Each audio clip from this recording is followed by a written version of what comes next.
It is not only important to know how your benefits work, but your spouse needs to understand how those benefits work, God forbid, but when you pass away. Information like that, stay tuned for this FERS Federal Fact Check. Hi, I'm Micah Shilanski with Plan Your Federal Retirement. Today we have a question that comes in from Mark about his wife that passed away. And Mark, again, before I get to this, my condolences on your wife passing, something that's really challenging to deal with. And then on top of that, you have to deal with some complications with the federal benefits and understanding how the process works. Let's go ahead and take a peek at Mark's question. I need help with my federal employee survivor benefits. I'm looking for help with my wife's survivor FERS death benefits. She worked as a federal employee and was working when she passed. After her death, I met with the employer to fill out the paperwork to gain access to the TSP and FERS account to make decisions regarding her death benefit that would be paid out. I don't understand the tax rules of FERS and the death benefit funds, so I'm looking for some guidance. My wife passed away in February, and after 9 months, I was finally given access to her TSP account. Her FERS death benefits are still being processed by OPM. Mark, again, my condolences on the passing of your wife and then having to deal with this complex system and the delays that it takes. You asked some really good questions right here, especially, I won't get into too much on how the benefits work. I'm going to talk about your question on the tax side of it. And we have a lot of videos out there on our website that talk about taxes and then tax buckets. That's another great one for probably you to reference. The TSP, and again, I'm not looking at her TSP, so I'm going to speak generically, more than likely was invested in a pre-tax account.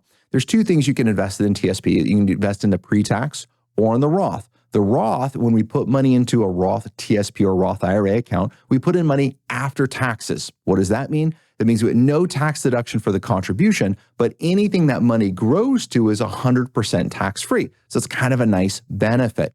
Now, the opposite side is going to be the pre-tax money. That's where we put money into our TSP pre-tax. That means we got a tax deduction today, but anything that money grows to in the future is 100% taxable. More than likely, that's where some, if not all of the money that she was contributing went into her TSP account. So if the money is pre-tax, that means when you pull it out, you have to pay taxes on that money. Mark, please be really careful in how you do this.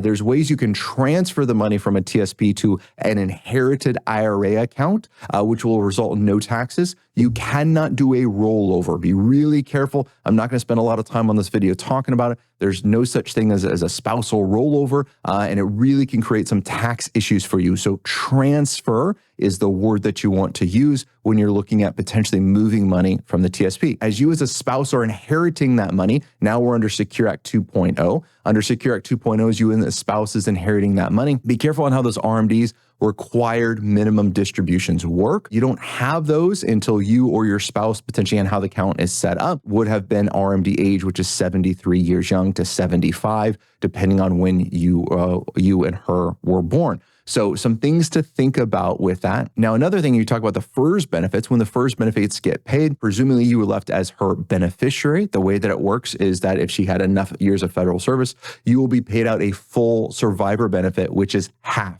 50% is the full survivor benefit. Again, the way that this contribution works, now I don't know if she's under FERS, FERS Ray, FERS Fray, but basically she put in a little bit of money post-tax. Most of the money it was put into her FERS pension is from the employer, which you were never paid taxes on. So it's going to be a combination. Some of that money is going to come out tax-free. Some of that money is going to come out taxable. The vast majority is going to come out taxable to you. Good news, Mark, you don't have to calculate that. OPM will calculate that for you on your 1099-R, which is a retirement statement you're going to get from OPM every year. It's going to say the gross amount, also going to have the taxable amount on there as well. So you're going to have that information. So really important to understand, especially before you start moving money, taking money out of the TSP or IRA accounts, et cetera. Understand the tax consequences. So Mark, I'm really glad that you're reaching out and asking this question. It's kind of a bit of a generic answer because I don't know really all the details that's going on. Make sure you understand that. If you have more questions like this, then make sure you jump on our website and you could be featured in our next FERS Federal Fact Check. Till then, happy planning.